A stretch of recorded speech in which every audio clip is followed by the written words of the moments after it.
On vous embarque sur la plus grande île de sable au monde.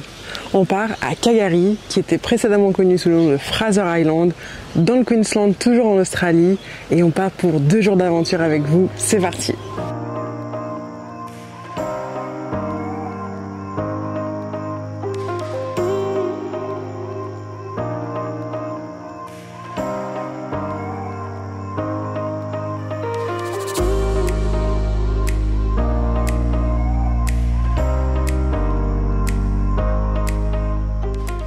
Pour visiter Calgary, il y a plusieurs options qui s'offrent à vous. Vous pouvez évidemment le faire de votre côté. Il vous faudra un 4x4 absolument, c'est obligatoire. Et vous pouvez partir de Hervey Bay ou bien de Rainbow Beach.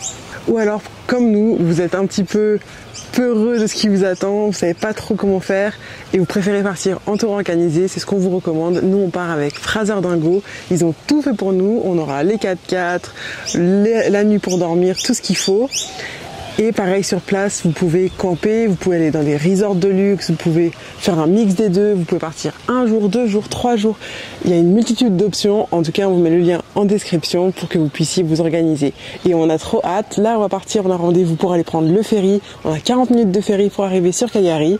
Et bah, let's go, hein!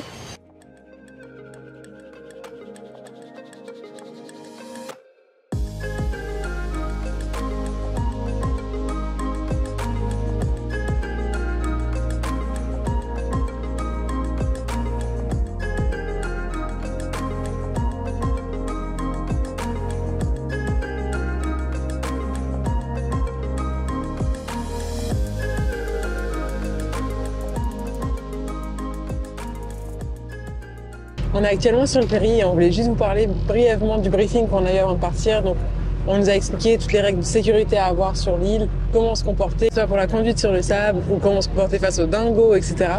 Alors vraiment, il faut que vous sachiez que ça peut se faire seul.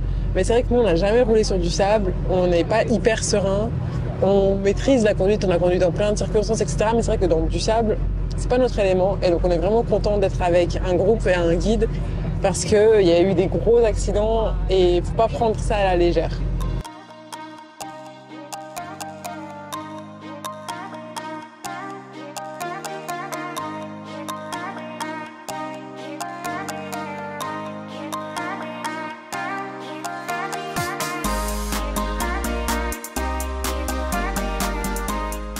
On est en train de traverser l'île.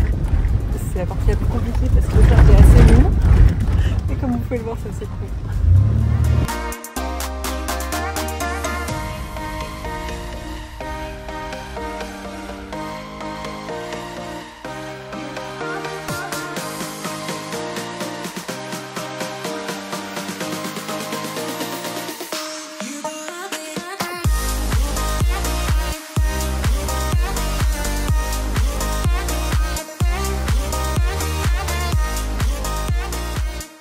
On est arrivé à notre logement, on s'installe un peu, on va avoir un autre briefing et ensuite on va partir pour les premières activités. Là on a eu quelques mètres de conduite sur la plage qui était super cool, c'est magnifique, franchement on a trop hâte de découvrir plus. Et du coup, Calgary, ce n'est pas uniquement la plus grande île de sable au monde, c'est aussi l'île la plus dangereuse au monde et on va vous expliquer pourquoi après.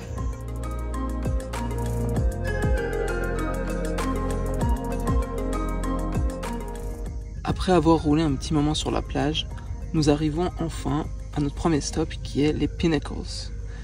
En fait, sur le flanc de la montagne, on retrouve des sortes de monticules de différentes couleurs qui sont en fait du sable, tout simplement. C'est le sable qui a formé ces monticules avec le temps et c'est vraiment quelque chose d'extraordinaire, de vraiment unique et vraiment ça change par rapport au reste du paysage. On continue notre route et on arrive à l'une des attractions principales de l'île qui est l'épave du bateau Maheno. À la base, c'était un bateau luxueux qui faisait des croisières entre la Nouvelle-Zélande et l'Australie. Mais avec l'arrivée de la guerre, le bateau a été réquisitionné à des fins militaires, tout simplement. Sauf qu'une chose en entraînant une autre, il s'est retrouvé à dériver et a été échoué sur cette plage. À l'époque, les gens ont essayé de le remettre à la mer, de sauver ce qui pouvait être sauvé, sauf que finalement, ça n'a pas marché, donc ça a été utilisé comme endroit pour faire des photos. Et maintenant, c'est devenu l'un des endroits les plus touristiques de l'île. On est arrivé à Eli Creek où on va passer le reste de l'après-midi parce qu'il fait vraiment super chaud. C'est un petit ruisseau d'eau douce sur lequel on peut se laisser flotter sur nos petits pneus là. Franchement ça fait trop du bien. L'eau est un peu fraîche au début mais là on kiffe. Et il y a une petite surprise qui n'était pas du tout prévue au planning qui vient de s'ajouter. On vous en dit pas plus.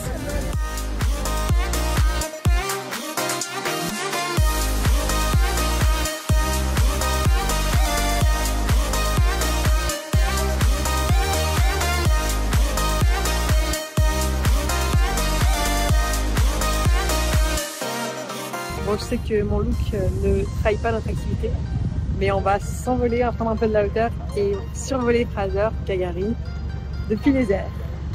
Survoler depuis les airs.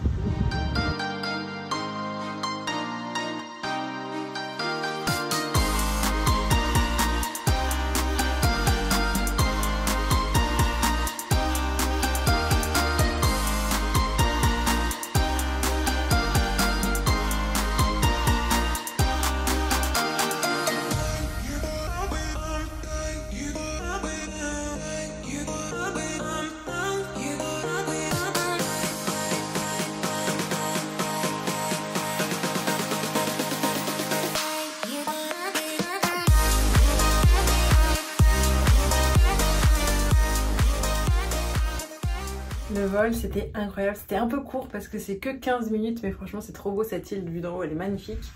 Et ensuite on a roulé tout le long sur la highway, donc l'autoroute qui est la plage, qui est trop belle avec les lumières, c'était incroyable, on vous met quelques images.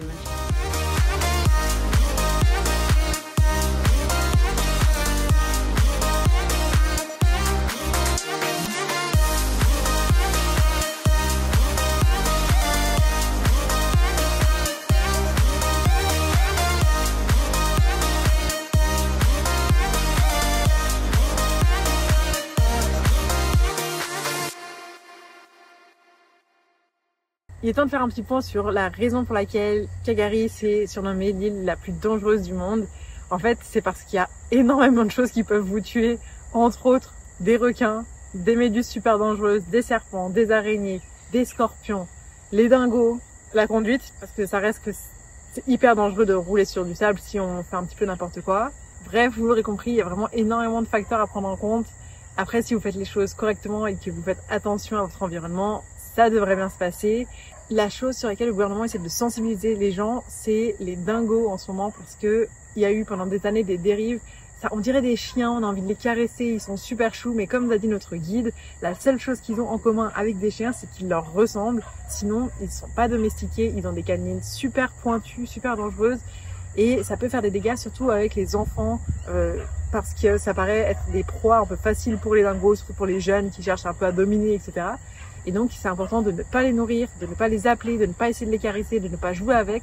Et s'ils nous attaquent ou s'ils ont l'air d'être un petit peu menaçants, surtout ne partez pas en courant parce que ça leur déclenche un instinct de chasse. Ce matin, sur les conseils de notre guide, on a décidé d'aller sur la plage parce qu'on est face à l'est et du coup face au soleil qui se lève. Et c'était tout simplement magnifique.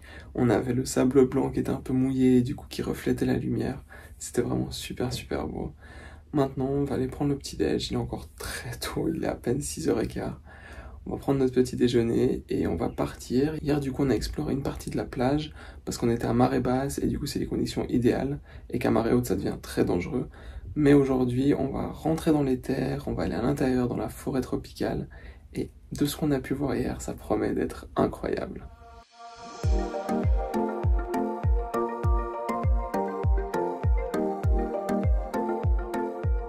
Premier stop de la journée, c'est un lac qu'on appelle un lac perché parce qu'il est uniquement alimenté par de l'eau de pluie et il s'agit du lac Birrabin. Il y a environ 100 lacs sur l'île, on va en visiter que 2 parce que bon, au bout d'un moment, je pense que ça se répète, il y a certains lacs qui ne sont pas accessibles, etc. En tout cas, ce lac Birrabin, il y a personne à part notre groupe et il est connu pour ses propriétés soignantes pour la peau, d'une part parce que l'eau elle contient énormément de tea tree oil qui vient des arbres qui produisent du coup du tea tree oil et aussi parce que son sable est hyper exfoliant. Donc là c'est parti pour un petit bain de sable, on va se shampouiner les cheveux. J'ai jamais fait ça, me shampouiner les cheveux avec du sable, j'ai un peu de la peine à croire les propriétés, mais je demande qu'à voir, on va tester ça et juste se prélasser un petit peu.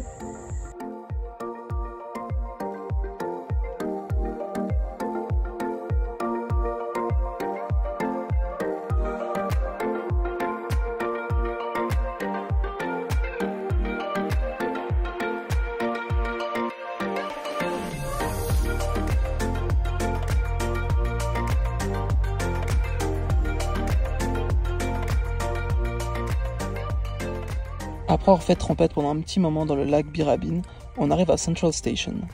C'était un camp pour les forestiers qui travaillaient là, car à l'époque Calgary était un des hauts lieux de récolte, de cueil, de tronçonnage d'arbres, et du coup ça leur servait de camp de base. Maintenant c'est le départ de plusieurs randonnées pour aller justement à différents lacs, mais ils ont aussi fait un chemin en bois qui traverse la forêt, qui montre différents types d'arbres, qui passe tout au long d'une petite rivière, mais juste l'eau est incroyable, elle est transparente comme on a rarement vu ça, et vraiment c'est super agréable, le guide en profite pour nous expliquer plein de choses, on en apprend vraiment des tonnes.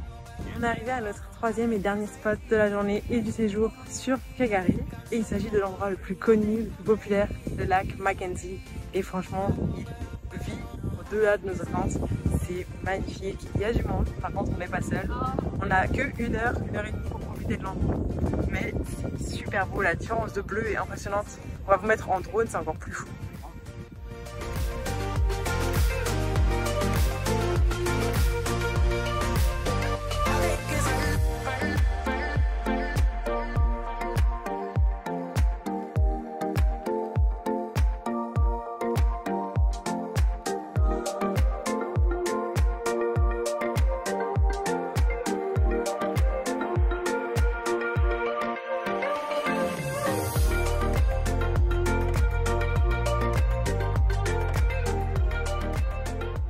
Et voilà, c'est déjà la fin de cette expérience sur l'île la plus dangereuse du monde. Franchement, c'était une expérience juste géniale. On a adoré. Moi, je m'attendais à pas grand chose. Je m'étais pas du tout préparé. J'étais arrivé un peu les mains dans les poches. Et au final, je pense que ça restera l'une des plus belles expériences qu'on ait faites en Australie. En tout cas, celle qui m'a le plus marqué. C'était vraiment trop beau entre la plage, les lacs, le tour en avion, vraiment incroyable. Donc, on tient vraiment à remercier Fraser Dingo de nous avoir permis de faire ça parce que c'était vraiment une expérience de fou. On vous les recommande sincèrement pour aller faire votre expédition à Calgary ou à Fraser. Vraiment incroyable. Mais on espère que vous aurez aimé cette vidéo. Si c'est le cas, n'hésitez pas à mettre un pouce en l'air, à vous abonner, un petit commentaire et à nous suivre sur Instagram. À bientôt!